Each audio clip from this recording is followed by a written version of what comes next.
¿Cómo están, apreciados jóvenes? Continuamos con nuestra materia de historia y geografía en referencia al tema países subdesarrollados. Y básicamente vamos a arrancar con la noción básica o la idea de lo que conlleva prácticamente el subdesarrollo. Entonces, de este concepto de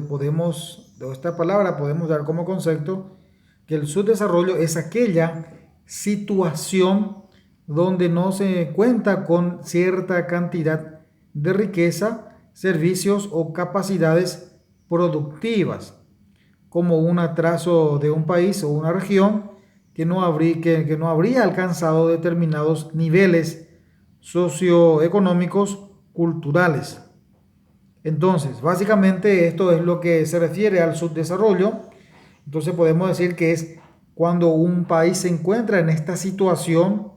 donde no alcanza prácticamente el nivel requerido de riqueza o también en referencia a los servicios o de capacidad de productividad. Podemos decir que hay un atraso de un país o una región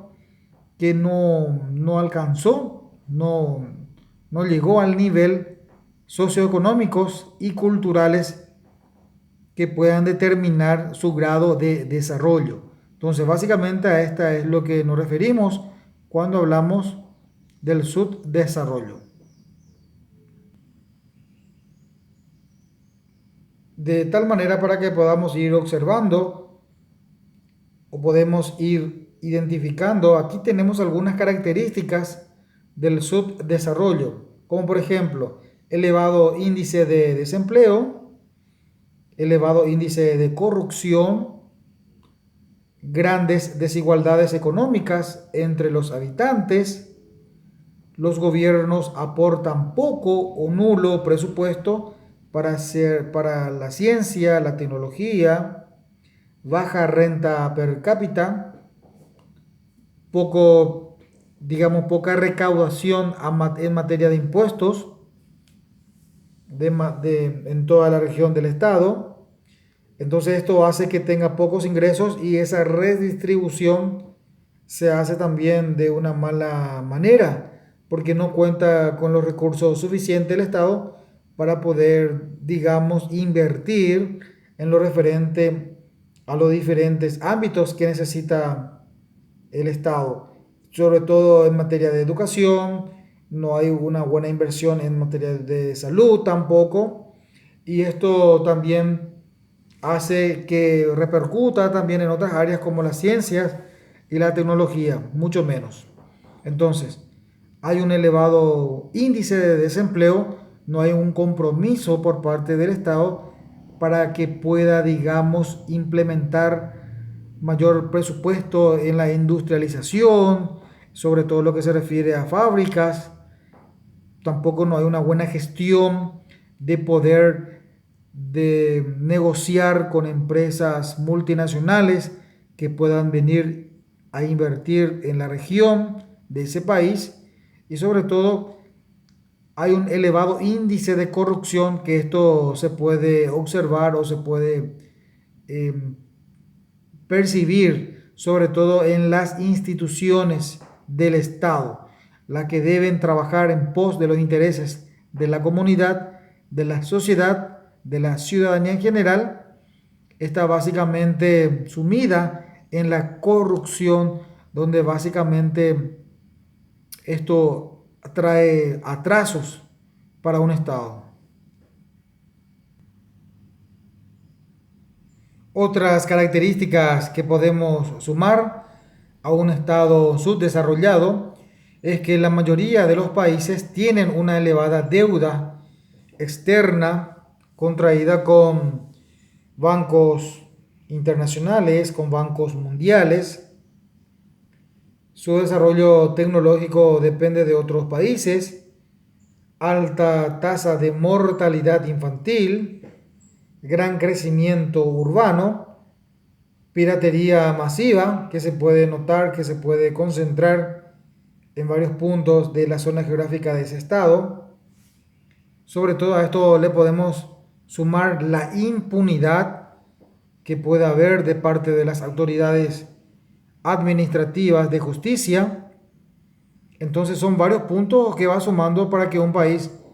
prácticamente no logre a un progreso y a un desarrollo. Como hemos mencionado precedentemente, sobre todo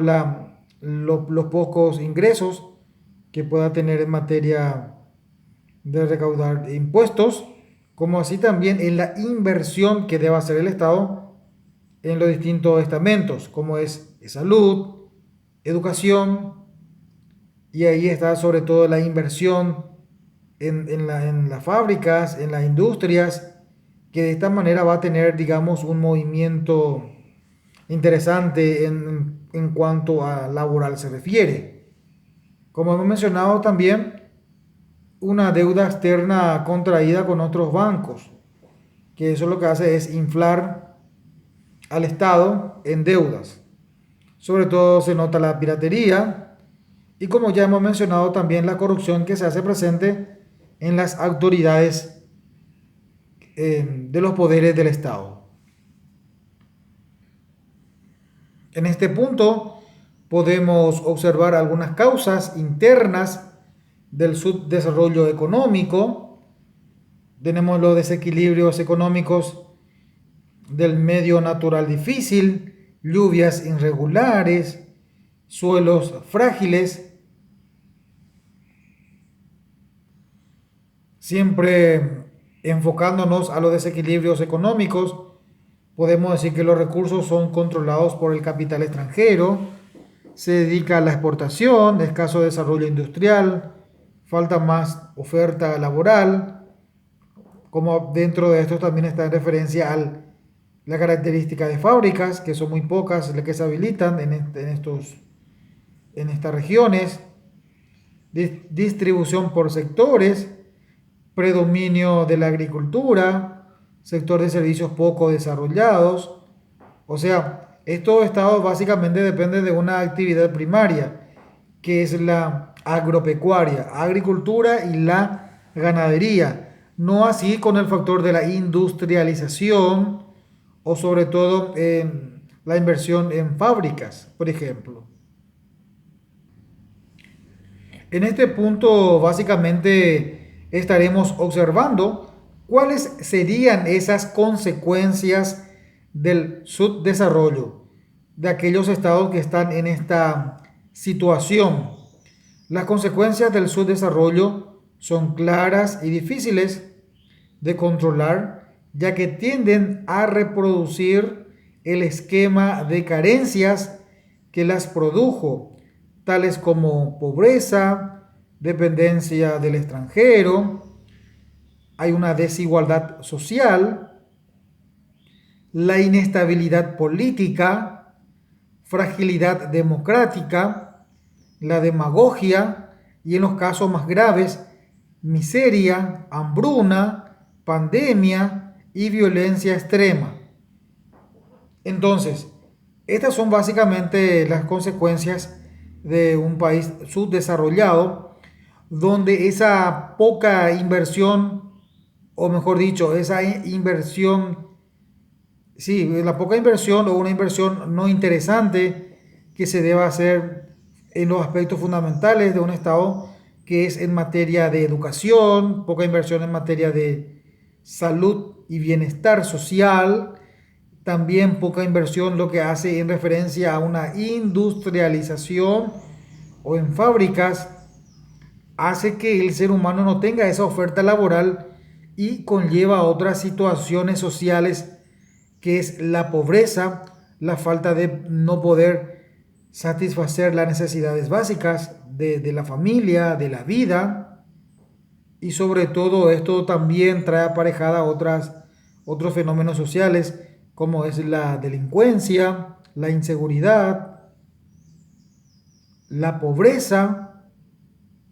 y sobre todo una fragilidad de la democracia. Sobre todo hay inestabilidad política, donde los gobernantes prácticamente están sumidos en sus intereses, donde hay una alta corrupción de nuestras autoridades, donde la política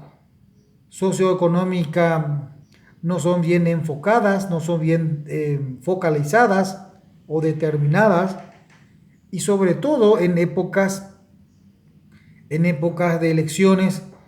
los políticos están sumidos en la demagogia, que vamos a ir viendo más adelante en qué consiste todo esto. Y básicamente estos son las consecuencias que tienen o que viven un país subdesarrollado. Entonces, luego de enfocarnos a las consecuencias de un país subdesarrollado, estuvimos observando esas consecuencias más visibles, más inmediatos,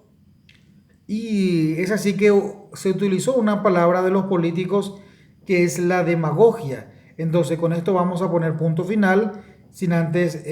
poder analizar el vocabulario de la demagogia que normalmente utilizan algunos políticos en épocas de elecciones, y básicamente de qué manera influye en la comunidad, en la sociedad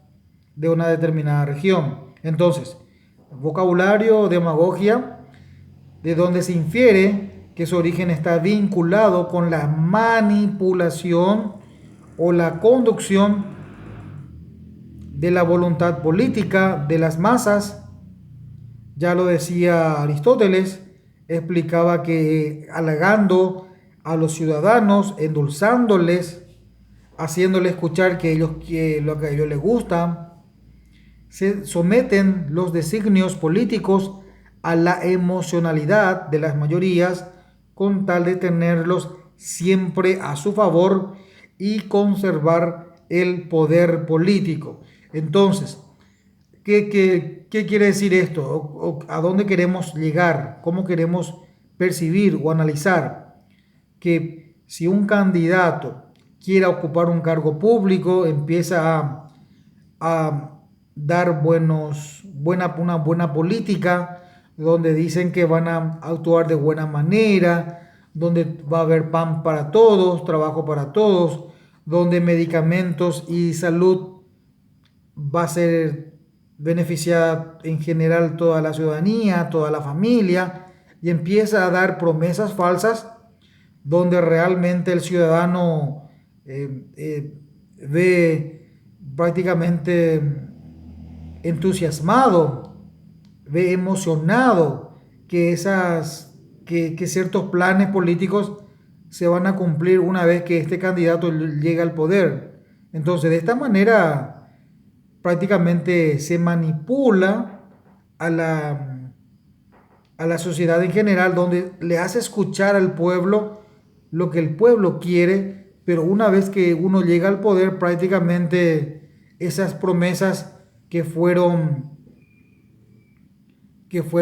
publicadas o que fueron reiteradas durante las campañas políticas, luego se ve en cortinas de humo posteriormente, quedan como en aguas de borraja, quedan en la nada, donde prácticamente no se cumplen varios aspectos fundamentales, que es de la inversión en los planos interesantes del Estado, que es en favor de la ciudadanía, sobre todo en referencia a salud, educación y en materia laboral. Entonces, básicamente los políticos utilizan la demagogia para manipular a la sociedad, y de esta manera básicamente era solo un momento de emotividad, de hacer escuchar lo que el pueblo necesita, y posteriormente logrado o a escalar al caño del poder, la población nuevamente es olvidada. Por eso es lo que normalmente consiguen los votos y llegar a ese nivel, porque ofrecen buenas alternativas una vez llegado a ese escaño de llegar a ser autoridad. Y una vez llegado, prácticamente el pueblo es olvidado prácticamente.